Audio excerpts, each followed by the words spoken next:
नमस्कार, आप देख रहे हैं अपना बिहार। मैं हूं आपके साथ विभा उपाध्याय और बुलेटिन की शुरुआत इस वक्त बड़ी खबर के साथ। खबर इस वक्त छपरा से, जहां पर 3 लोगों की संदिग्ध स्थिति में मौत हो गई है। यह बड़ी खबर इस वक्त छपरा से आ रही है। छपरा में संदिग्ध परिस्थितियों में 3 लोगों की मौत हुई है। शराब पीने से 3 लोगों की मौत की आशंका जाहिर की जा रही है। तरैया के नवरत्नपुर में 2 दिन में 3 लोगों की मौत हो चुकी है।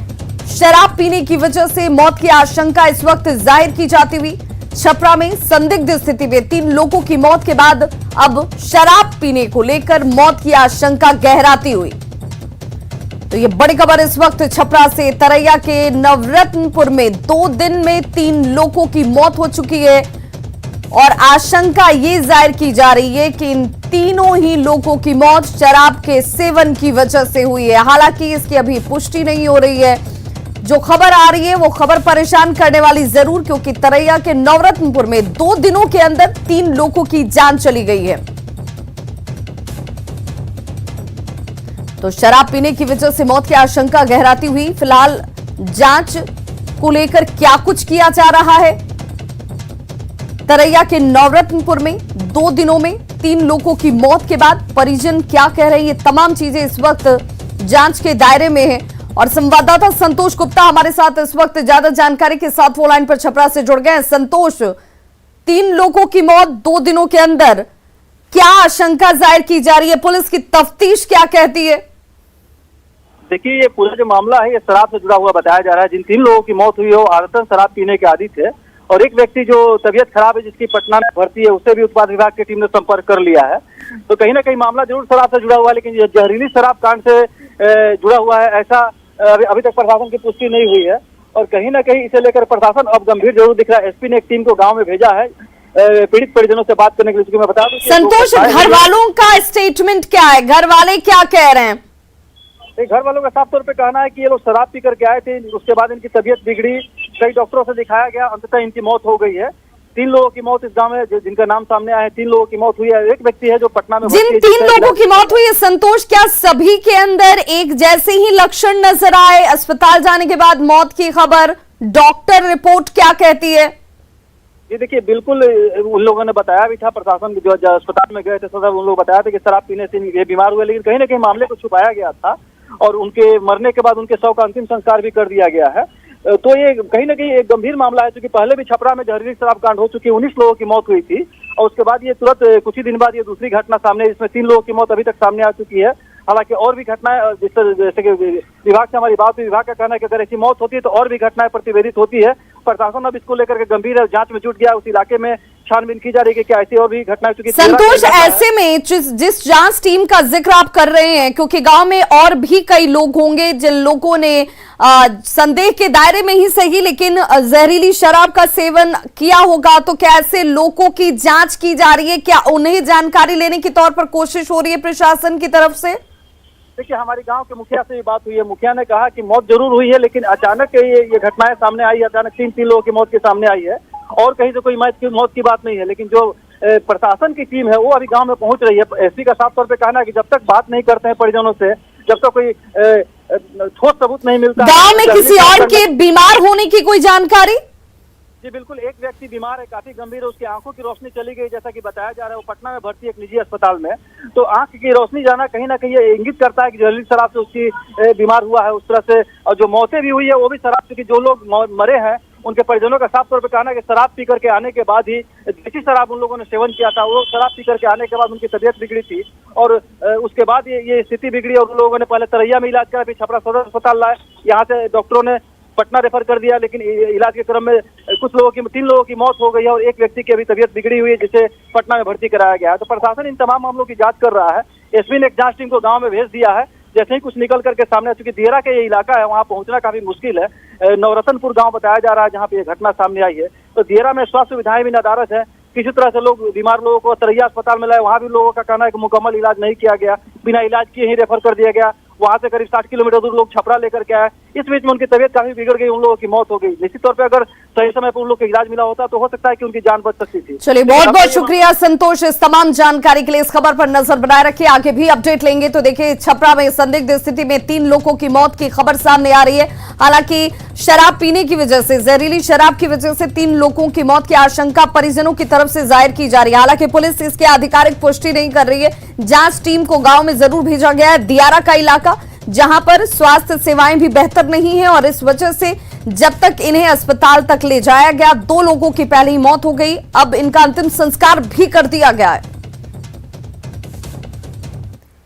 बिहार के मुख्यमंत्री नीतीश कुमार दिल्ली नहीं जा रहे हैं। 2025 तक नीतीश ही बिहार के सीएम रहेंगे और बिहार में सीएम पद की कोई वैकेंसी ही नहीं है।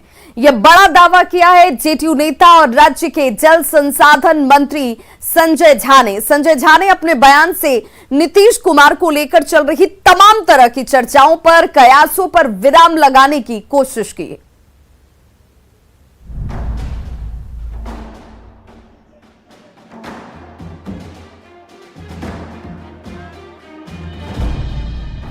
इन 2 तस्वीरों को देखिए। पिछले 3 दिनों से बिहार की सियासत में इन्हीं 2 तस्वीरों की चर्चा है।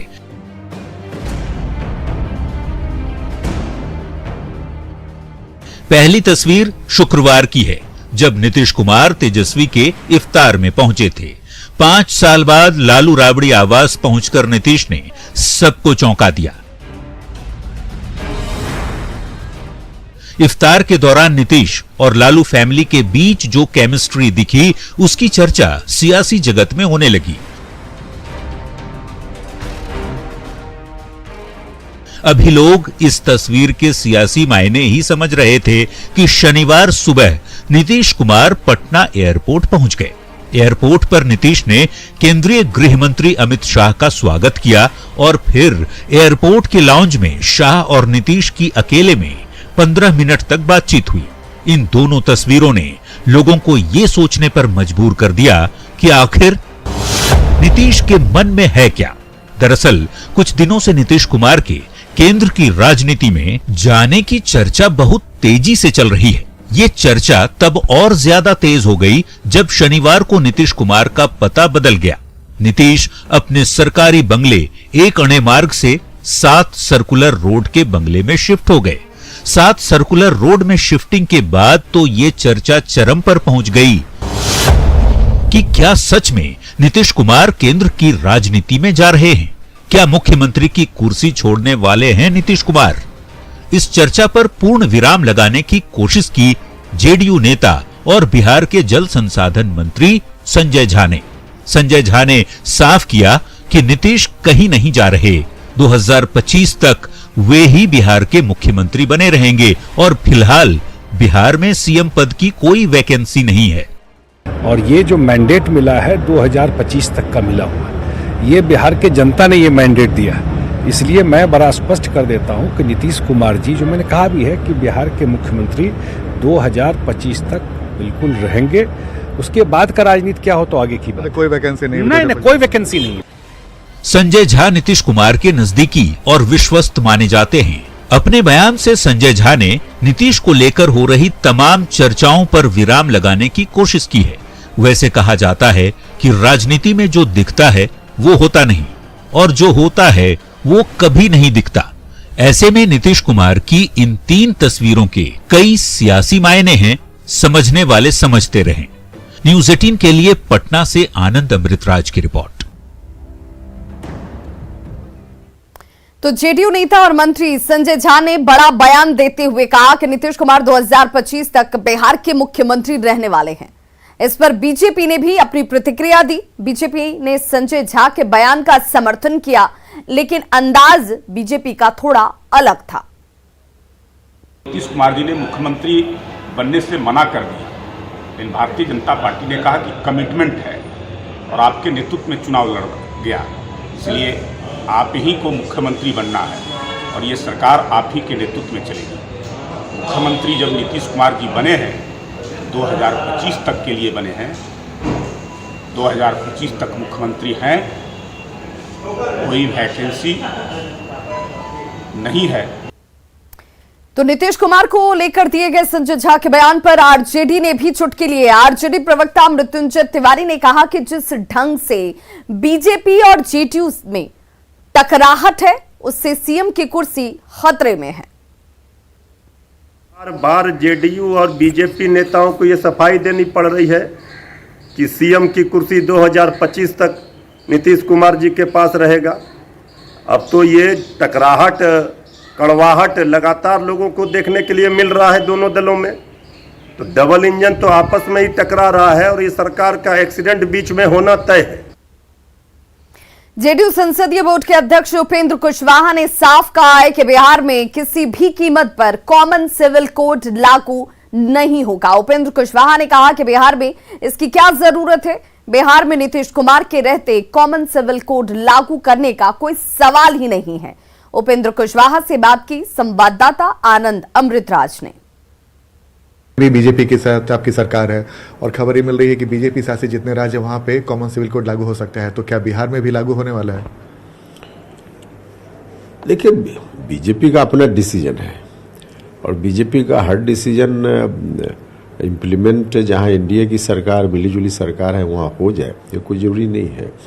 और हम लोगों की पार्टी की जो विचारधारा है उसके हिसाब से तो कुछ मुद्दे हैं जिस पर हम डिफर करते रहे हैं। उसमें एक मुद्दा civil code, common civil code का भी है। तो बिहार में कहीं से मामला बनता ही नहीं है। लेकिन बिहार में सर बीजेपी की सरकार आपके साथ मिली जुली, अगर मान लीजिए बीजेपी की डिमांड तेज होने लगती है बिहार में भी लेके, फिर नहीं, हमको नहीं लगता है कि बीजेपी उस स्तर तक कोई डिमांड या कोई प्रेशर करने का काम करेगी, क्योंकि बीजेपी के लोगों को मालूम है कि जनता दल यूनाइटेड की क्या राय है इस विषय पर मालूम है और नीतीश कुमार जी हैं, तो बिहार में सवाल ही नहीं उठता है कि ऐसा कुछ हो। तो सर कॉमन सिविल कोड से क्या समस्या है? देखिए, उसकी जरूरत भी क्या है, उसकी जरूरत भी तो नहीं है। हिंदुस्तान तो ऐसे ही विभिन्नताओं से भरा देश है।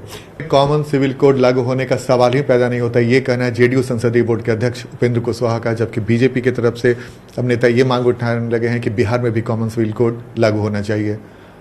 कैमरामैन सुबोध के साथ आनंद अमृतराज, न्यूज 18 नेटवर्क, पटना।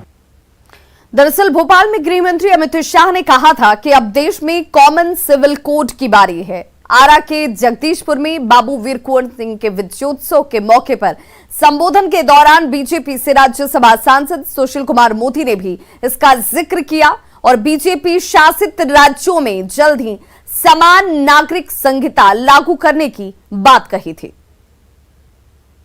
बिहार नरेंद्र मोदी के साथ खड़ा है और कल ही भोपाल में अमित शाह ने ऐलान किया है कि धारा 370 तो हमने खत्म कर दिया, राम जन्मभूमि पर मंदिर का काम चालू हो गया, अब एक काम बचा कॉमन सिविल कोड का।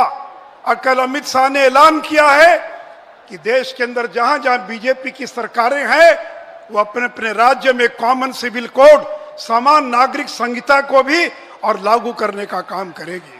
तो मेरे मित्रों, ये नरेंद्र मोदी की सरकार है जिसको कोई आंख नहीं दिखा सकता है।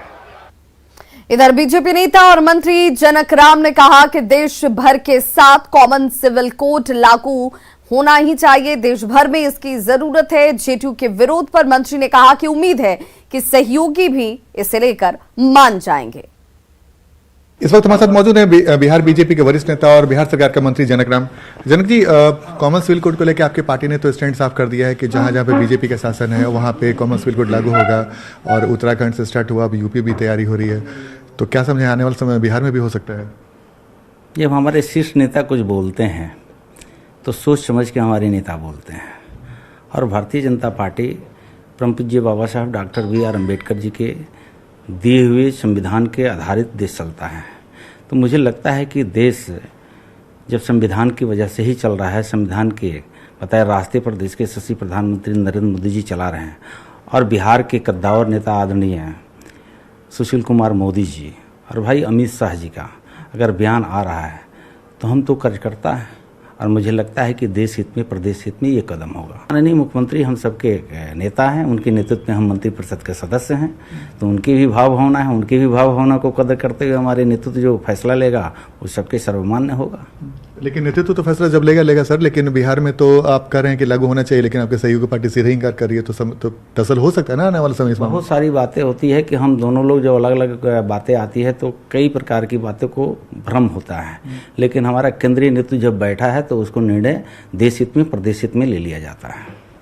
तो केंद्रीय नेतृत्व देश हित में और प्रदेश हित में कोई भी फैसला ले सकती है। बड़ा इशारा है बिहार सरकार के मंत्री और बीजेपी नेता जनक राम का। कैमरामैन दीपक के साथ आनंद अमृतराज, न्यूज 18 नेटवर्क, पटना।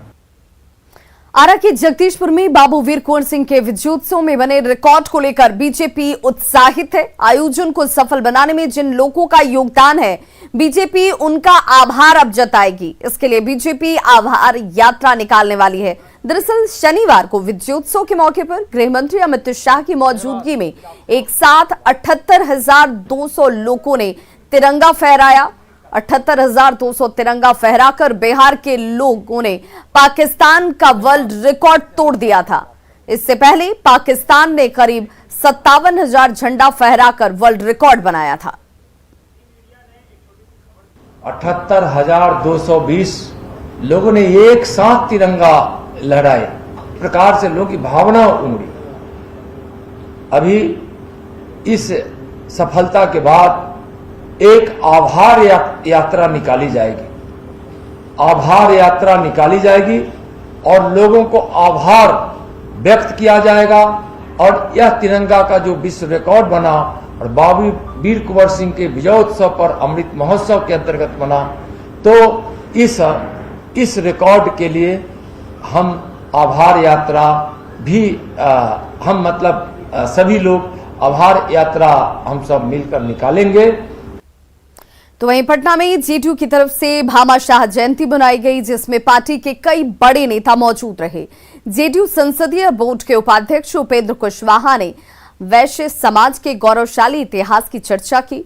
गांधी जी और राम मनोहर लोहिया का जिक्र करते हुए उपेंद्र कुशवाहा ने यह बताया कि वैश्य समाज के लोगों ने समाज को दिशा दिखाई है और समय भले ही बदल गया हो, एक बार फिर आगे आने की जरूरत है ताकि समाज में बदलाव लाया जाए। एक बार जरा कलेजा पर हाथ रखकर सोचना चाहिए कि जब समाज में यह परसेप्शन है कि हम कमजोर हैं, तो क्या हम वही सूरवीर भामाशाह की संतान है? अगर वास्तव में सूरवीर भामाशाह की संतान है तो हमको अपने अंदर कमजोरी रखने की जरूरत है। वहीं कार्यक्रम में मौजूद जल संसाधन मंत्री संजय झा ने कहा कि दक्षिण बिहार में गंगा जल पहुंचाने की योजना चलाई जा रही है और इस पर काफी काम पूरा हो चुका है और जल्द ही इसका ट्रायल होगा। उन्होंने ये भी कहा कि फल्गु नदी में सालों भर पानी रहे, इस पर भी तेजी से काम किया जा रहा है। जल का पानी जो साउथ बिहार में, दक्षिण बिहार में जहाँ गंगा जी नहीं थी, वो पानी ले जा करके 4 महीना ही पानी ले सकते हैं। बाढ़ के समय में जुलाई से लेके अक्टूबर तक वो पानी ले जा करके उसको स्टोर करके उसको ट्रीट करके और 12 महीना लोगों के घर में गंगा जल का पानी राजगीर में, बोधगया में और नवादा शहर में शुरुआत इसी से हो रहा है। इस चारों जगह पीने का पानी पहुंचेगा। जो आप लोग जाते होंगे, देश और दुनिया में लोग पितृपक्ष में जाते हैं पिंडदान लेने के लिए गया में, और वहां पर फल्गु नदी में बालू खोद करके पानी निकाला जाता था। पानी नहीं था और पूरा दुनिया का लोग आता वहां पर आप। तो मुख्यमंत्री जी कितनी बार गए, बोले कि आप लोग कोई रास्ता निकालिए जो परमानेंट पानी फल्गु नदी में रहे, और उस पर भी काम शुरू किया उन्हीं के निर्देश पर, और वो काम भी पूरा हो रहा है। इस साल जब 10 सितंबर को पितृपक्ष है, 10 या 16 को, इस बार पितृपक्ष से पहले फल्गु नदी में 12 महीना पानी रहेगा। वो लगभग वो भी काम पूरा होने की स्थिति में। कोर्ट में पेंडिंग पड़े केस के जल्द निपटारे के लिए पटना हाईकोर्ट ने बड़ी पहल की है। पटना हाईकोर्ट के जज हर दिन आधे घंटे अलग से सुनवाई करेंगे। इस दौरान जमानत के मामलों पर सुनवाई होगी। इसकी शुरुआत सोमवार से शुरू होगी।